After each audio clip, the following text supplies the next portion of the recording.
नमस्कार मंडळी, तुम्हा सर्वांचं वैष्णवी किचन रेसिपीजमध्ये स्वागत आहे. आज आपण झटपट असं बनणारं बीटरूट डाळ आणि भात बनवतो आहे. तर या मंडळी खायला बीटरूट डाळ आणि भात कसा बनवायचा आहे हे बघून घेऊया.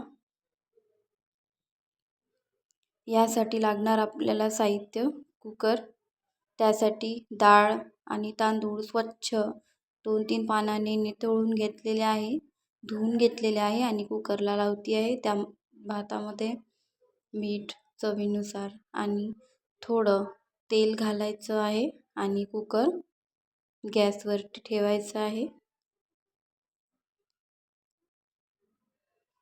याच्या 2 ते 3 शिट्ट्या छान होऊ द्यायच्या आहे.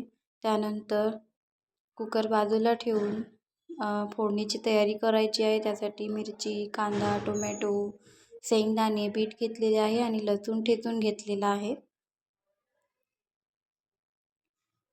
फोडणीसाठी तिखट, धनेपूड, हळद हे बेसिक स्पायसेस घेतलेले आहे आपल्या घरचे आणि चवीपुरतं मीठ घेतलेलं आहे. आता फोडणीसाठी कढई ठेवली आहे. त्यामध्ये तेल, जिरे, मोहरी, तेजपत्ता, हिंग, कढीपत्ता हे सगळं इंग्रेडियंट्स टाकायचे आहे आणि छान एकदा मिक्स करून घ्यायचं आहे. आणि यामध्ये मिरची, लसूण ठेचलेला, कांदा हे सगळं टाकायचं आहे आणि एकदा छान असं मिक्स करून घ्यायचं आहे.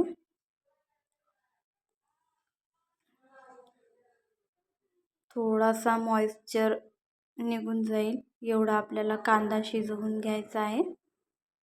जास्त लालसर पण करायचा नाही आहे. छान शिजवून घेतला. आता त्यामध्ये आपण जे तिखट, हळद, मीठ काढलेलं होतं ते सुद्धा टाकायचं आहे. माझ्या व्हिडिओ स्किप झाला आहे, शूटिंग नाही झाली आहे त्या व्हिडिओची.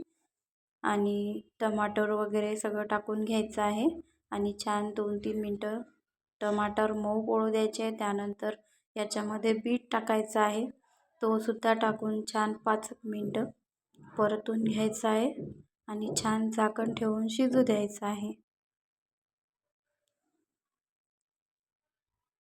पुन्हा झाकण ठेवायचं आहे आणि काही वेळाने चेक करायचं आहे.